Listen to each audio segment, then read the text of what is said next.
बुध हुए वक्री। प्रिय दर्शकों, नवग्रहों में अत्यंत श्रेष्ठ प्रभाव देने वाले नवग्रहों में युवराज बुध 29 जून से वक्री अवस्था में आ चुके हैं, अर्थात ये एक राशि पीछे की ओर गमन करना आरंभ कर चुके हैं। तो जब भी कोई ग्रह वक्री होता तो उसका बल बढ़ जाता है, क्योंकि वो धीमी गति से गमन करता है। जब वो धीमी गति से गमन करेगी तो उसका प्रभाव, उसकी क्षमता, उसके बल में वृद्धि हो जाएगी। और ज्योतिष में भी वक्री ग्रह को बलवान माना गया है। बुध क्विक रिस्पांस प्लैनेट है, ये अपना संपूर्ण प्रभाव अति शीघ्र प्रदान करते हैं। और इस जगत में कोई भी ऐसा कार्य क्षेत्र नहीं जहां पर बुध का प्रभाव नहीं होता है।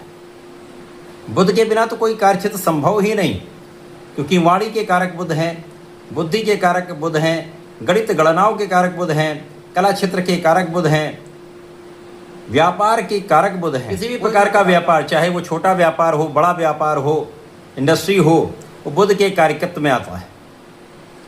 बुध 29 जून से कर्क राशि में वक्री हो जाएंगे और मिथुन राशि की ओर इनका गमन आरंभ हो जाएगा, जिसके कारण भद्र राजयोग का निर्माण होगा, क्योंकि 8 जुलाई को ये स्वयं की राशि में पहुंच जाएंगे और यहाँ पर प्रबल रूप से भद्र योग का निर्माण होगा। परंतु इस भद्र योग पर राहु की दृष्टि का प्रभाव कहीं न कहीं कुछ समस्याएं भी उत्पन्न करने वाला है, जिसका प्रभाव समस्त राशि के जातकों को प्राप्त होने वाला है। जय श्री गणेश। नमस्कार, मैं आचार्य संजय द्विवेदी। मेरे समस्त प्रबुद्ध दर्शकों का मेरे चैनल पर हार्दिक स्वागत है। प्रिय दर्शकों, आज मैं कर्क राशि के लिए युवराज बुध के इस वक्री काल का किस प्रकार का परिणाम प्राप्त होने वाला है, इस वक्री काल में आपको कुछ लाभ मिलने वाले अथवा कुछ समस्या हो सकती है, यदि समस्या है तो उसका क्या निवारण है, संपूर्ण विश्लेषण मैं पूर्ण तरीके के साथ करने जा रहा हूँ। प्रिय दर्शकों, इस राशिफल को आप अपने लग्न तथा राशि दोनों के अनुसार देख सकते हैं। 29 जून से बुध का वक्री काल आरंभ होगा और 24 जुलाई तक चलने वाला है। लगभग ये 25 दिन का वक्री काल है। कर्क राशि के लिए बुध आपके द्वादश तथा आपके पराक्रम के स्वामी हैं। वर्तमान समय में ये आपके लग्न में ही गोचर कर रहे हैं। इस समय तो आपकी स्थिति अत्यंत प्रबल है, क्योंकि आपका बुद्धि बल श्रेष्ठ है, आप कुशाग्र हैं, आपकी गणनाएं बहुत अच्छी हैं, आपकी वाणी का प्रभाव लोगों को प्रभावित करता है। आप जो बोलते हैं उसका प्रभाव लोगों पर पड़ता है, क्योंकि गुरु और शुक्र का भी सहयोग यहाँ पर मिल रहा है, जिसके कारण ज्ञान भी है, धैर्य भी है, बुद्धि भी है, बल भी है, ऐश्वर्य में भी वृद्धि हो रही है, धन भी बढ़ रहा है। जैसे जैसे बुध मिथुन राशि की ओर पहुंचना चालू करेंगे, ये द्वादश भाव यहाँ पर बुध का कार्यकत्व तो कुछ निर्बल हो जाएगा। यद्यपि यहाँ पर भद्र योग बन रहा है। भद्र योग ऐसा राजयोग है जो आपके ज्ञान से, आपके बुद्धि बल से, आपके कला क्षेत्र के ज्ञान से जीवन का सर्वश्रेष्ठ लाभ, सर्वश्रेष्ठ सुख प्रदान करता है।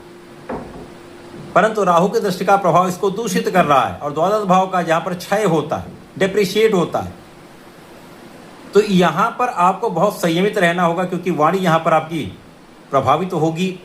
वाणी की कठोरता और जल्दीबाजी में बोलने का गुण कहीं ना कहीं आपको समस्या देने वाला है। और यहाँ पर कानूनी समस्याओं का भी योग बनता है, ध्यान देने की आवश्यकता है। यदि आप विदेश में हैं, विदेश से संबंधित होकर किसी कार्य क्षेत्र में हैं, तो वहाँ पर अपने कार्य क्षेत्र में बहुत नियंत्रण आपको रखना चाहिए, संयमित होकर आपको व्यवहार करना चाहिए, निष्ठा के साथ अपने काम को करना चाहिए। यदि आपने लापरवाही की तो यहाँ पर समस्या अवश्य होगी। इसी प्रकार से इस समय में उच्चाधिकारियों के साथ उतना अच्छा सामंजस्य नहीं बन पाता है। उच्चाधिकारियों के साथ कुछ ना कुछ मतभेद हो जाते हैं, जिसके कारण भी कुछ समस्या होती है। जब ये 8 जुलाई को प्रवेश करके मिथुन राशि में स्थिर हो जाएंगे, तो यहाँ से देश विदेश से संबंधित होकर तो आपको अच्छा लाभ मिलेगा। लाभ में तो वृद्धि होगी, लेकिन कहीं न कहीं कुछ समस्याएं भी होंगी। अचानक कुछ लाभ भी हो सकता है, अचानक कुछ हानि भी हो सकती है। तो आपको अपने आय और व्यय पर नियंत्रण रखना होगा। अनावश्यक यात्राओं को टाल दें, अनावश्यक कार्यों को टाल दें। इस समय में कुछ एलर्जी की समस्या हो सकती है, मौसम के कुछ रोग हो सकते हैं, अतः इस समय आपको अपने स्वास्थ्य का भी ध्यान देना होगा। आपके गले से संबंधित कुछ विकार हो सकता है, ध्यान देने की आवश्यकता है। यहाँ पर परिश्रम आपका बाधित होगा, और जब आपका परिश्रम बाधित होता है तो आप में भले ही कितना भी सामर्थ्य हो, आप कितने योग्य हों, आप में कितनी क्षमता हो, लेकिन जब आपका सामर्थ्य बाधित हो जाता है तो यहाँ पर आप उसका पूर्ण उपयोग नहीं कर पाते। कभी कभी आपकी निर्णय क्षमता जो होती है वो निर्बल हो जाती है, जिसके कारण अच्छे निर्णय आप नहीं कर पाते, क्योंकि बुद्धि यहाँ पर जड़ हो जाएगी। और यदि इस समय में आपने अपने आप को संभाल लिया, भ्रम में नहीं पड़े, किसी बाहरी की बातों में नहीं आए, अपने बुद्धि बल, अपने ज्ञान का, अपने शिक्षा का आपने उपयोग किया, तो यही समय राहु का प्रभाव आपको कुशाग्र के साथ साथ तीक्ष्ण बुद्धि वाला बना देता है, आपका कूटनीतिक भाव प्रबल करा देता है, और आप प्रत्येक क्षेत्र में येन केन प्रकरण अपने काम संपन्न कर लेते हैं, समस्याओं का निस्तारण कर लेते हैं। यहाँ पर यदि आप ऋण लेने का प्रयास कर रहे हैं तो यहाँ पर बाधा आएगी। तो यहाँ पर किसी ऐसे व्यक्ति से या किसी ऐसे जगह से ऋण ना ले जहाँ पर धन हानि की संभावना हो। अच्छी संस्थाओं से प्रयास करेंगे तो अधिक अच्छा होगा। वैसे इस समय में आप ऋण लेने का प्रयास टाल दें, और इस समय कोई ना कोई शत्रु बनता रहेगा, कोई ना कोई आपको डिगाने का प्रयत्न करने वाला व्यक्ति बनता रहेगा, जो आपको आपके प्रत्येक क्षेत्र में हानि पहुंचाने का प्रयास करेगा। तो अपनी भावनाओं को नियंत्रित रखें, अपने क्रोध को नियंत्रित रखें, अपने मन को स्थिर करके बुद्धि बल का उपयोग करेंगे तो समस्याओं से मुक्ति भी पा लेंगे।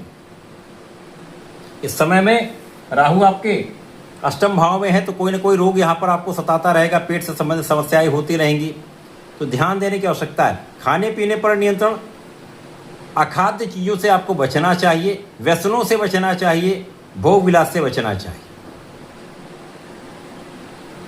अब जब बुध यहाँ पर गोचर कर रहे हैं तो इस समय में आपके भाई बहनों से भी आपका मतभेद हो जाता है, अच्छे मित्रों से भी आप उनका साथ नहीं ले पाते हैं, गलत मित्रों के कारण कहीं ना कहीं आप विवाद में फंस जाते हैं, गलत मित्रों के साथ के कारण कहीं ना कहीं आप समस्या में आ जाते हैं, या ऐसा कोई आपका रिश्तेदार हो, रिलेटिव हो, जिसके कारण आप समस्या में आ सकते हैं। यहाँ पर आपको सावधान सजग रहना होगा। बुध के इस वक्री काल में यदि आप नियंत्रित रहते हैं, मन को आपने अपने कंट्रोल में कर लिया, क्रोध को कंट्रोल में कर लिया, क्योंकि जहाँ पर मन आपका भटका वहाँ पर आपने जल्दीबाजी में कुछ बोला, वहाँ पर विवाद होगा, समस्या होगी, तो ध्यान देने की आवश्यकता है। इस समय में आपको नियमित रूप से भगवान गणपति की आराधना करनी चाहिए। ओम गंग गणपतये नमः का कम से कम प्रातःकाल में 1 माला और संध्या के समय 1 माला करेंगे तो समस्त समस्याओं से बचने का रास्ता निकलता रहेगा। साथ ही साथ यदि इस समय में आप गणेश शीर्ष सुन लेते हैं या पढ़ते हैं तो बहुत अच्छी बात है। प्रत्येक बुधवार को गणपति जी को भोग लगाएं, दूर्वा अर्पित करें, गाय को हरा चारा खिलाएंगे तो इस समय का सर्वश्रेष्ठ लाभ आप ले पाएँ, समस्याओं से मुक्ति पा पाएँ। तो ऐसा करके इसका उपयोग करें। धन्यवाद, नमस्कार।